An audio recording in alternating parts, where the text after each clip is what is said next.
putting your young child in daycare help or hinder them? Many parents have to begin parenthood by making a difficult decision. Do you put your child in daycare or decide not to go back to work and be a stay-at-home parent? Now imagine you are that mother or father and you have a 6-week-old infant. So you begin looking into childcare for your child. You have no clue what to look for, and you are worried that putting your child in daycare will harm them because they will not form attachment to mom, won't get enough attention, or they may get a developmental delay. These thoughts seem to be common among today's parents. Mothers and fathers are faced with the tough decision of what to do with their babies, toddlers, and small children during the day. Daycare has had a culturally bad reputation in society. Parents have heard the horror stories, and many believe that if they do not spend all the time with their children, that they will not grow up to be the best they could be. We have to dive in and take a closer look at this issue. Does daycare hinder your child, or can daycare actually benefit your child? Before we go any further into this, let's look what I already know about this subject with prior experience. I know from my job at a daycare that the children are, for the most part, happy at daycare. But I also know that the children don't get as much attention from the caregivers because there are so many children. I also know from previous courses on child development that our average child will develop to where they need to be in time. For example, at 9 months, and some do not walk until 15 months. But the 15-month-old child will not be developmentally behind the other child in walking when they're adolescents. What I want people to know is holding back a child and detrimental toward them, or is childcare full of benefits and growth? When I started researching, I began to look for articles on this very subject. I found one titled Daycare vs. Stay-at-Home Parent by L. Mooney. What I learned is that there are numerous benefits to daycare and stay-at-home parenting. Mooney's article showed me that some of the benefits of daycare includes that it can provide a great and enriching environment for activities in art, games, and nature. These enriching activities can then increase social skills, intellect, and cognitive skills. It is also shown that children who go to high-quality daycares actually have higher scores on cognitive and academic achievement. Being in daycare also helps foster independence. He also wrote of the disadvantages of daycare, such as the fact that children who attend daycare catch more colds and other sicknesses since they are exposed to more germs. The children in daycare also have to spend more hours away from home, which can then cause the children to be more tired and frustrated. The National Institute of Child Health and Human Development also showed that more time children spend in daycare, the less positive interaction there is between mother and child. And let us not forget the soaring prices of daycare in the United States. In the article, they addressed the benefits of stay-at-home parents. It was determined that it allows for bonding, making the child feel secure, confident, and happy in their environment. And the one-on-one attention can also help the child feel special and loved.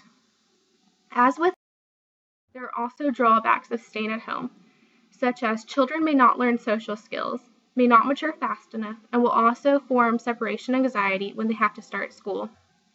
It was also found that parents who stay at home find it more difficult because they become fatigued and feel socially isolated. I provided a great first look into this pressing dilemma, but I want to look further into this issue. As I looked through more articles, I stumbled across an article titled The Dark Side of Preschool, Peers, Social Skills, and Stress by G. DeWar. I dove deeper into her article with the same questioning I had for the previous article. The article went straight to addressing why there are stereotypes that working mothers are not doing what is best for their child and hurting their development. According to studies, it is consistently found that when a woman works, it will not hurt their child's development. These studies were performed in the 1950s, 1970s, 1980s, 1990s, and there was even a review of the 50 years of research in 2010. All this research DeWar wrote of consistently said that there was not a significant in intelligence, language skills, social skills, or attachment between children cared for at home and those cared for at daycare.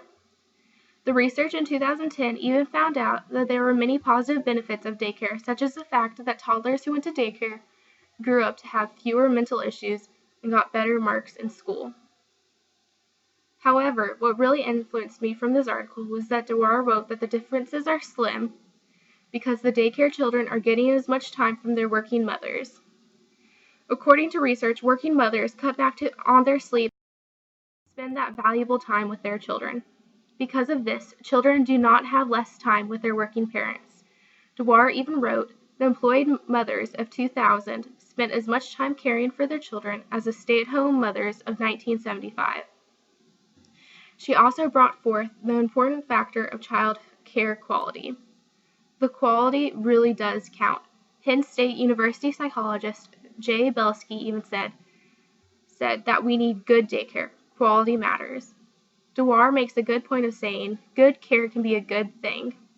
There are many studies finding that high-quality early childhood education programs can have a variety of positive outcomes later in life.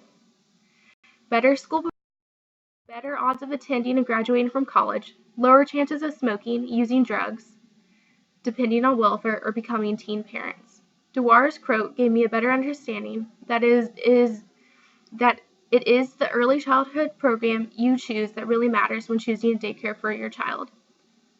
As I did research on this topic, I began to ponder who would be the best to interview on this matter. I decided a parent that had a part in both worlds would be best. I chose to interview mother of two, Jennifer Finucane. Jen has an 8-year-old son, Gavin, who was in full-time daycare from 9 months of age until he was 4.5, and a 4-year-old daughter, Eliana, that has never gone to daycare and stayed home with Jennifer. In our email interview, Jennifer mentioned that her choice for placing Gavin in childcare was due to being in school and working a full-time job. Financially, it was the best option. Then when Eliana was born, it did not make sense to have 2 children in full-time daycare because her entire paycheck would have been going to childcare. So they decided to get by on her husband's income alone.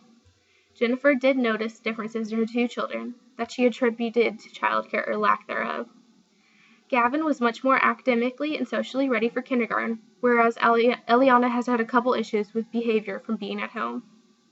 When I asked Jennifer what her advice to new moms are having to make the childcare decision, she said, do your research and don't feel like you are not doing the right thing. Everyone's situations are different. There should be no shame in working. It is a decision that needs to be made with lots of thought. Do the pros outweigh the cons? I could tell that Jennifer had a good childcare experience from Gavin, and she seemed to enjoy being at home with Eliana because she had a close bond with her and enjoyed the activities they did together. When I asked her which one she preferred out of the 2, she told me that she liked the money from working, but she loved doing things with her kids and never having to miss their activities. The research I have done on this topic has led me to the conclusion that childcare and being at home with a parent both have their benefits and drawbacks. You have to decide which one is best for your family. We know that time with mom is about quality, not quantity. So no matter what choice you make, your child should not be hindered if you spend that quality time with them, as long as you spend that quality time with them. I hope that this research influences future parents on making the right decision for their families. As I move forward, I will continue to research this topic and use it when I become a parent.